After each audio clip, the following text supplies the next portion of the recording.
یہ کہانی ہے ایک غلام کی جو اپنے مالک کی بے رحمانہ مار پیٹ کی وجہ سے جنگل بھاگ گیا اور وہاں چھپ گیا۔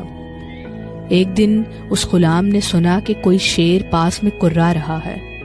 جب وہ وہاں پہنچا تو دیکھتا ہے کہ شیر کے پاؤں میں ایک بہت بڑا کیل چبھا ہوا ہے جسے وہ نکال نہیں پا رہا۔ غلام نے بنا ڈرے اس کیل کو شیر کے پاؤں سے نکال دیا۔ شیر اس آدمی کو کوئی نقصان پہنچائے بغیر وہاں سے چلا گیا۔ قسمت کا کرنا ایسا ہوا کہ اس غلام کو اس کے مالک نے پکڑ لیا اور قید کر دیا، اور اسی شیر کو شکاریوں نے پکڑ کر ایک امیر آدمی کو بیچ دیا۔